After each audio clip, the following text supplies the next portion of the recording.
It was the summer of 2004 when I was 7 years old. Let me tell you that we lived in a rented house which was very old, and there were hundreds of years old trees around it. I used to sleep in my parents' room. Once my aunt, who used to live in another city, came to our house to spend holidays with her children.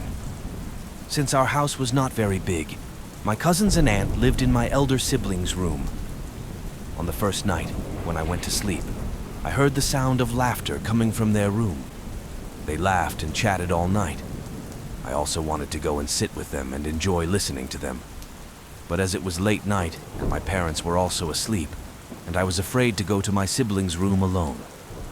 So that night I slept. But the next day I told my aunt that tonight I also want to sleep in your room and listen to stories from you. So before going to sleep, my aunt took me to her room. She placed a small bench in front of the door of the room, spread a mattress on it, and asked me to sleep on it. That room was built on the roof, and if its door was open, a view of those terrible trees could be seen outside. And the more scary thing is that they left me lying there and left the door open so that the cold, fresh air from outside could come in. As soon as the night fell, everyone went to sleep after switching off the lights after laughing and joking for a while. But my eyes kept going outside to those scary trees, and I couldn't sleep because of fear. I used to close my eyes but then open them later due to fear. After a while, when I opened my eyes, what I saw was a human skeleton walking towards me. It was not an illusion, but I saw it in my full consciousness. I was very scared and immediately put the blanket over my face. After lying like that for about 20 to 30 seconds, I removed the blanket from my face and saw that there was nothing. I could not even dare to go to my parents' room because of fear. Nor did I have the courage to get off the bench and go to my aunt, because I felt like if I got off the bench, that scary thing would grab me from under the bench. I know this may seem funny to you now, but at that time I was in a terrible mood, and that's why I was having such thoughts. Now I was thinking, what should I do now that suddenly I saw my aunt going out to the washroom?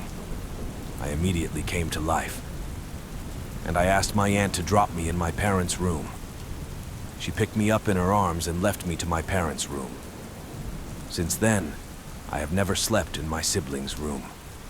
Today it has been 12 years since we left this house, but even today I remember this incident.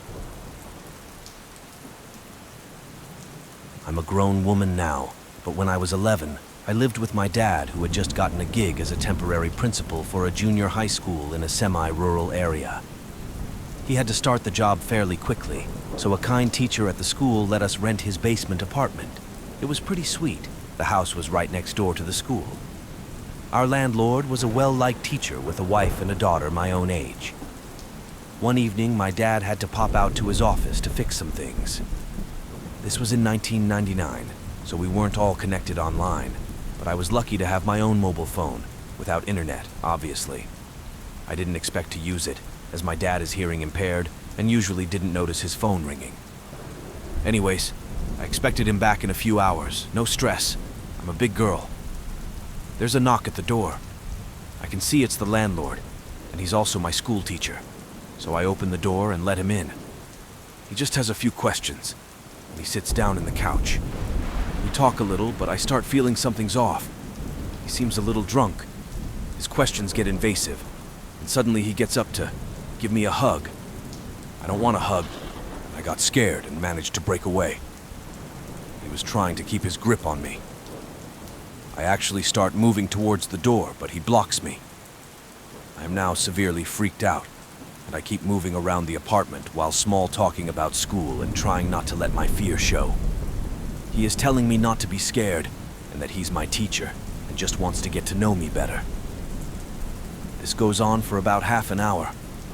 My dad suddenly comes home. He had a bad feeling.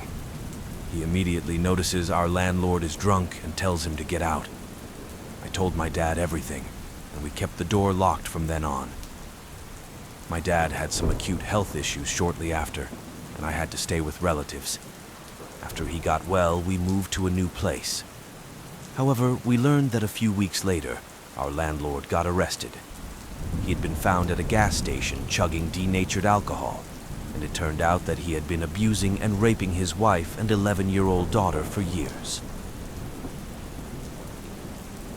When I was about 7, I was visiting at my grandparents' house with my 2 cousins. The house is very secluded on the outskirts of a rural town. My mom, grandmother, and aunt were busy downstairs, in a back room spring cleaning. Us 3 girls were upstairs playing. Taking a lunch break, my aunt called out to us from the upstairs kitchen. We walked in the kitchen, and she asked us if we had been in her purse to play with her wallet. We said no, and she thought she was missing some money, around $20. Me and one cousin volunteered to look for the money in her car in case it fell out. We went to the car, looked around, and found nothing. My cousin accidentally slammed the door, and she told me, "Shh, don't tell Mom. She hates when I slam the door." I agreed, and we went back upstairs. Minutes passed, and we all started making sandwiches. My mother looked out the window and said, "Girls, you left the car door open." We ran to the window, and we kind of froze for a second. We assured them that we did not leave any car doors open, and confessed to actually slamming the door that was open. At this point, things kind of starting feeling creepy. First the wallet, now the car door. After watching the car for a while, we didn't see anyone, and my mom bravely said she would close the door so the interior lights wouldn't run the battery down. Old car. When she went outside and closed the car door, the landline to the house rang.